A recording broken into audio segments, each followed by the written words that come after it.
और दोस्तों क्या हाल चाल। मेरा नाम है निखिल सिंघल और आप देख रहे हैं एसबी क्लासेस, सबकी क्लासेस। तो आज मैं क्या शुरू करने जा रहा हूँ, why power sharing is desirable. तो मैंने एक क्वेश्चन भी करा था, तो उस क्वेश्चन का जवाब कहीं ना कहीं यहीं से निकला कि मैंने एक क्वेश्चन करा था कि हम पावर शेयरिंग पढ़ते क्यों है। तो काफ़ी लोग सोच रहे थे यार, मतलब मेरे को तो कमेंट में भी ये आया कि क्या बोलते हैं छोड़ो मैं बताऊंगा नहीं, बट हाँ कमेंट में जो बात मैंने बोली है किसी ने शॉर्ट में सेम डिट्टो वही बात चिप दी है। तो एक्चुअल में वो रीज़न नहीं है, बट मैं अब आपको रीज़न बताता हूँ। तो पावर शेयरिंग देखो, एक डेमोक्रेटिक कंट्री है। उस डेमोक्रेटिक कंट्री में आप देखते हो वहाँ पे क्या है, central government, state government, local government. तो वहाँ पे क्या हो रही है, पावर शेयर हो रही है। अगर देख रहे हो सेंटर ने कुछ पावर स्टेट को दी है, फिर लोकल को दी है। तो ये चीज़ हम किसके अंदर पढ़ेंगे, पॉलिटिक्स के अंदर पढ़ेंगे, ना कि हिस्ट्री के अंदर। पॉलिटिक्स का एक्चुअल में मतलब क्या होता है, ये इसके लिए मैं एक अलग से वीडियो बनाऊंगा। बस मैं इतना समझते चलो, मैंने पहले बता भी चुका हूँ। राजनीति का मतलब क्या होता है, एक तरीका।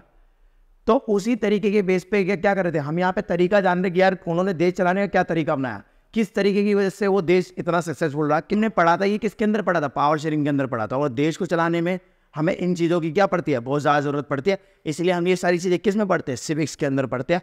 और इसका नाम क्या है, डेमोक्रेटिक पॉलिटिक्स। तो आगे सुनते आना, अब मैं यहाँ पे बता रहा हूँ।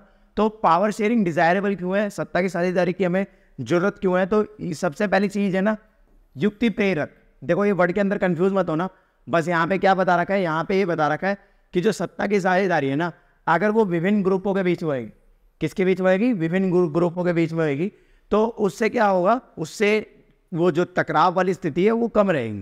पहली चीज़ ये है। और दूसरी चीज़ क्या है, स्थिरता रहेगी।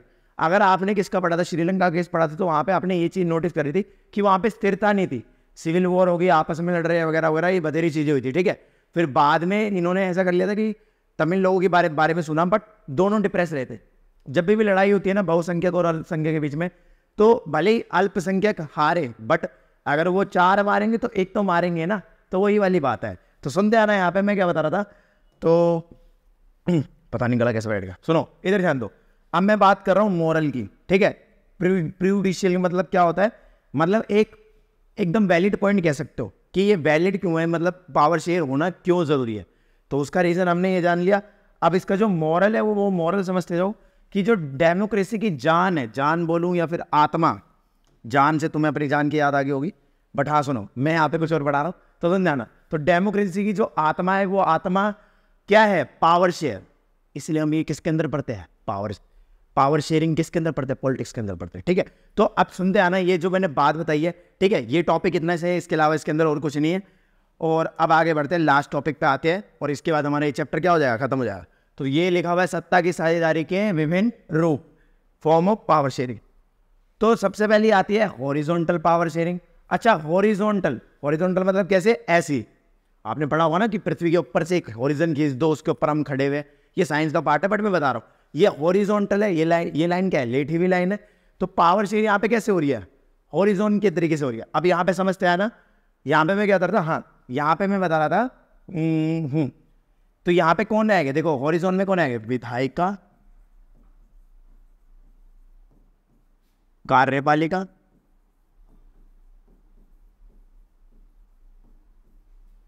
न्यायपालिका।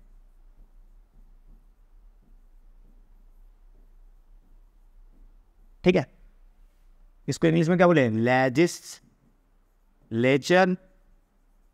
एग्जीक्यूटिव, और लास्ट में क्या आएगा, जुडिशरी,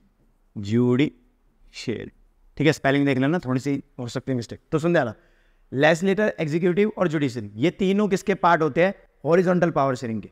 अच्छा एक चीज यहाँ में समझते आना, मैं इसका आंसर लिखने का तरीका बता रहा हूँ। हमारे शरीर के अंदर जितने भी अंग है वो सारे क्या है, जरूरी है। अगर किसी भी एक अंग को अगर उंगली को काट देंगे ना, जैसे आपने सुना होगा कि जब दांत टूटता है ना, तो हमारी जीभ वहीं जाती है जहाँ पे दांत टूटा हुआ है। तो वही चीज़ समझते आना, तो यानी कि हमारे शरीर के सारे अंग जरूरी है। तो यहाँ पे क्या हो रही है, पावर शेयरिंग अंगों के बीच में हो रही है। किसके बीच में हो रही है, अंगों के बीच में। तो इसको कैसे लिखोगे, power sharing between different organ. तो यहाँ पे ये लाइन बन जाएगी इसकी। अब सुनते आना, मैं किसके बारे में बता रहा हूँ, वर्टिकल पावर शेयरिंग।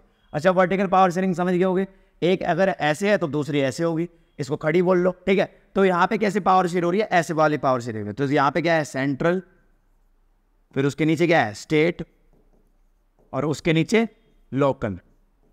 तो यहाँ पे पावर शेयर कैसे हो रही है, ऐसे हो रही है। तो सेंट्रल को क्या बोलते हैं, ये तो पता ही होना चाहिए, केंद्र, राज्य और स्थानीय। तो इनके बीच में क्या हो रही है, पावर शेयर हो रही है। अच्छा इसको ध्यान से देखो, पहली मंजिल, दूसरी मंजिल, तीसरी मंजिल, मंजिल के सेंस में दिख रहा है। तो यहाँ पे क्या बोलेंगे, power share among different level of government. यहाँ पे क्या बोल रहे थे, power share among different organ of government. अगर ऐसे ध्यान रखोगे, वो सत्ता की साझेदारी विभिन्न अंगों के बीच, ऊपर वाले में क्या है, सत्ता की साझेदारी विभिन्न अंगों के बीच, और नीचे वाले में क्या है, सत्ता की साझेदारी विभिन्न स्तर, मतलब विभिन्न स्तर बोलते हैं ना इसको, हाँ, स्तर के बीच। तो यही चीज बता रहा हूँ, इस चीज को समझो, मैं लिख देता यहाँ पे, वरना काफी लोग बोल रहे हो अरे हाथ चला रहे हो, कुछ समझ में नहीं आ रहा। तो सुनो, यहाँ पे क्या होता था, यहाँ पे क्या है, सारे अंग बराबर है हमारे शरीर के, तो क्या है, power share among different organ of government. सत्ता की साझेदारी विभिन्न, एक मिनट रुक, सत्ता की साझेदारी विभिन्न अंगों के बीच, ठीक है। और इसको यहां पे क्या लिखेंगे, सत्ता, सेम वही लाइन लिखिए, सत्ता की साझेदारी विभिन्न स्तरों के बीच, स्तर मतलब क्या हो गया, लेवल, तो वही लिखे power sharing among different level of government. तो सुन ध्यान, ये बात बता दी मैंने। अब यहां पे मैं आता हूं, ठीक है, ये वर्टिकल पावर शेयरिंग बता दी। अब लास्ट पे आता हूं, पावर शेयर किस में हो रही है, डिफरेंट सोशल ग्रुप में। अच्छा लिखा नहीं मैंने इसको, विभिन्न सामाजिक समूह,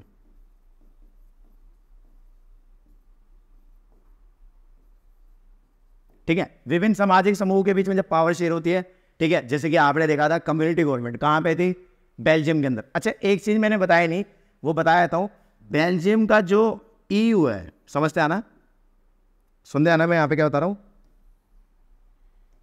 यूरोपियन ईयू का HQ, ऐसे ध्यान रखना, ईयू का HQ कहां है, ब्रुसेल में। कहां पे है, ब्रुसेल्स में, ठीक है। ईयू का HQ कहां है, ब्रुसेल में। ईयू मतलब क्या हो गया, यूरोपियन यूनियन, और HQ मतलब क्या हो गया, हेड क्वार्टर।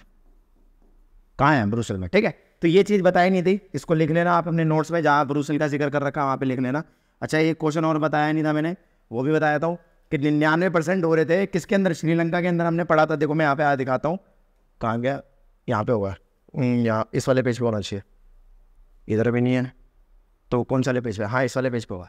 तो अरे हो जाना, नौकरी पे आ गया। तो सुनो, यहाँ पे हमने देखा था, देखो यहाँ पे कितना था, 99% हो रहा था, कितना हो रहा था, 99%, 1% छूट रहा था। तो इस 1% के अंदर कौन आते हैं, जो बाकी के बच गए, अब बाकी जातियों की, उसका कि एक प्रॉपर डेटा नहीं था, इसलिए क्या मतलब, जैसे यहाँ पे देख रहे हैं ना, प्रॉपर 7% बन रहे, प्रॉपर 18% बन रहे, उनका प्रॉपर नहीं बन रहा था। उसमें बहुत सारे लोग हो गए, जैसे पारसी वगैरह, इन सभी को लोगों को मिला के क्या हो गया, वो 1% हो गया, इसलिए उसको यहाँ पे कंसिडर नहीं करा, यहाँ पे 99% था, ठीक है। और ये चीज़ तो मैंने बता दी, ठीक है। और इसमें शायद वाला टॉपिक है नहीं, बेल्जियम वाला टॉपिक है नहीं, हाँ इसमें है नहीं। तो अब आते हैं मेन टॉपिक पे जहाँ पे हम थे, हाँ यहाँ पे। तो पावर शेयर किसके बीच में हो रही है, विभिन्न सामाजिक समूहों के बीच में हो रही है। और लास्ट में जो टॉपिक आता है वो क्या आता है, पावर शेयर पॉलिटिकल पार्टी के बीच में और प्रेशर ग्रुप्स के बारे में। पहले पॉलिटिकल पार्टी के बीच में कैसे होती है वो बताया था, गठबंधन सरकार, ठीक है, गठबंधन सरकार, इसका एग्जाम्पल ले सकते हो, ठीक है। गठबंधन सरकार, collision government, collision government. Collision government क्या होती है, जब मतलब दो पार्टियों, मतलब एक पार्टी के पास बहुमत नहीं थी, मतलब उसको जीतने वाली थी बट उसके पास कुछ सीटों की वो रह रही थी, कमी रह रही थी, तो उसने दूसरी पार्टी को अपने में मिला लिया, और मिलाने के बाद फिर क्या बन गई, उसकी कोलिजन गवर्नमेंट बन गई। इसी को क्या बोल रहे हैं, गठबंधन सरकार। अब उसकी क्या बन गई, गठबंधन सरकार बन गई। आप गठबंधन सरकार, अच्छा उससे ऐसे ही नहीं जुड़ते, कुछ सिफारिश, कुछ मतलब कुछ अपना मतलब पोस्ट वगैरह रखते हैं। अब वो जब ये इससे जुड़ रहा है ना, तो बोलता है कि चल प्रधानमंत्री तेरा, तो मतलब मतलब प्रधानमंत्री तेरा तो राष्ट्रपति मेरा, ठीक है, मुख्यमंत्री वो क्या बोलते हैं, होम मिनिस्टर तो बना लियो, ठीक है। ऐसे करके इनके बीच में जो होती है बातचीत होती है, उस बातचीत के जरिए फिर क्या करते हैं, अपने साथ कोलिजन गवर्नमेंट करवाते हैं, ठीक है। अच्छा ये कोलिजन गवर्नमेंट के बीच में समझ में आ गया होगा पावर शेयर कैसे हो रही है। जैसे ए पार्टी बी पार्टी के साथ जुड़ गई, अब बन गई, ठीक है। तो अब जो ये पार्टी है, इस पार्टी में जो ए वाले हैं वो किसी मोटिव से जुड़े होंगे बी वाले से, और बी वाले भी कुछ मोटिव से जुड़े होंगे। मैं बोल रहा हूँ ए वाले के पास क्या है, मेजोरिटी थी बहुत ज़्यादा, बी वाला तो जुड़ा है इससे, बस बी मतलब उसको थोड़ी सीटों की जरूरत थी इसलिए बी वाला जुड़ गया। तो ए वाला क्या बोल रहा है, ए वाला बोल रहा है चल मैं पीएम बन जाऊंगा, और बी वाले को तू क्या बना दो, मैं होम मिनिस्टर, क्या बना दूंगा, होम मिनिस्टर। तो ऐसे ऐसे बोल के फिर इनके बीच में क्या हो गया, फिर इनके बीच में डिसीजन हुआ, और फिर बाद में ये दोनों एक दूसरे से जुड़ गए, और जुड़ने के बाद क्या बन गई, कोलिशन गवर्नमेंट बन गई। थोड़ा रुक के, तो अब मैं किसके बारे में बताने जा रहा हूँ, प्रेशर ग्रुप्स के बारे में। अच्छा, बुक के अंदर इंटरेस्ट ग्रुप भी लिखा हुआ है। तो इंटरेस्ट ग्रुप होता क्या है, जो मतलब किसी के इंटरेस्ट को दिखा रहा हो। जैसे कि मान के चलो फार्मर यूनियन, वो किसके इंटरेस्ट को दिखा रही है, फार्मर के, मतलब जो किसान संगठन है वो किसके, वो उसको दिखा रही है, किसानों को रिफ्लेक्ट कर रही है। तो अब जो ये किसान संगठन है वही बाद में दबाव समूह बन जाता है। कैसे बन जाता है, सरकार के ऊपर प्रेशर करे कि भाई हमारी मांगे पूरी करो, हमारी मांगे पूरी करो। अब यही जो है ना, अब समझते आना, ये जो प्रेशर ग्रुप है ना, यही आगे जाके क्या बन जाती है, पॉलिटिकल पार्टी बन जाती है। अब आप बोलोगे कैसे, वो अभी चीज़ समझाऊंगा, तो समझते आना यहाँ पे। तो मैंने अभी यहाँ पे क्या बताया कि एक इंटरेस्ट ग्रुप है, वो आगे जाके प्रेशर ग्रुप बन जाता है, जब वो क्या करता है, गवर्नमेंट के ऊपर प्रेशर करने लग जाता है।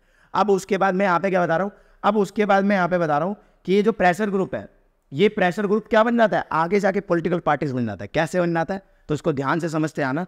जैसे आपने इसका एक एग्जाम्पल से समझाता हूँ। अन्ना हजारे ने एक संघर्ष करा था, अन्ना हजारे ने क्या करा था, एक संघर्ष करा था, जिसमें आपने सुना होगा, अन्ना तुम संघर्ष करो हम तुम्हारे साथ है। वो था ना, 1 2 3 4 बंद करो ये भ्रष्टाचार, ऐसे करके काफ़ी सारे वो मुहिम चालू हो रखे थे, आपने सुना भी होगा। तो फिर इसमें अन्ना हजारे ने काफ़ी दिन तक अनशन करा था।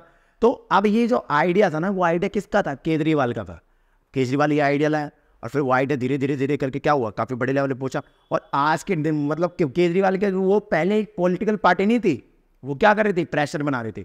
आज के टाइम में वही प्रेशर ग्रुप क्या है, पॉलिटिकल पार्टी, और दिल्ली को चला रहे हैं केजरीवाल जी। तो हमारे दिल्ली के मुख्यमंत्री आपको पता भी होगा कि कौन है, श्री अरविंद केजरीवाल। तो जो आज केजरीवाल जिस पावर में है वो किस वजह से है, क्योंकि वो पहले एक प्रेशर ग्रुप था, और वो प्रेशर ग्रुप क्या कर रहा था, दबाव बना रहा था। और ये जरूरी भी है होना, जब प्रेशर ग्रुप क्या बोलते हैं, ऐसे दबाव नहीं बनाएगा ना गवर्नमेंट के ऊपर, तो गवर्नमेंट अच्छे से डिसीजन नहीं लेगी। और ये पावर में क्यों आया, वो भी आना जरूरी है। क्यों आना जरूरी है, क्योंकि ये चीज़ समझते चलो, इनकी मांगे पूरी नहीं हो रही थी, और इनको लग रहा था जनता के बारे में सुनी नहीं जा रही। तो फिर इन्होंने क्या बना लिया, अपनी एक पार्टी बना ली, और वो पार्टी जीती, हर लोगों ने पसंद भी करा, पार्टी जीती। तो आपको पता होगा 70 सीटों में से कितनी सीटें मिली थी, 63 सीटें किसको मिली थी, सॉरी 63 नहीं बोल रहा हूँ, 67 सीटें किसको मिली थी, केजरीवाल सरकार को मिली थी। और आज के टाइम में दिल्ली में ऐसा हो ही नहीं सकता कि उनको केजरीवाल की सरकार को कोई हरा सके। बाकी फ्यूचर का किसको क्या पता। तो हाँ, अगर आपको ये पूरा चैप्टर समझ में आया होगा, तो समझ में आया तो लाइक करो, शेयर करो, सब्सक्राइब करो, और जानने के लिए जुड़े रहना, बने रहना, देखते रहना एसबी क्लासेस।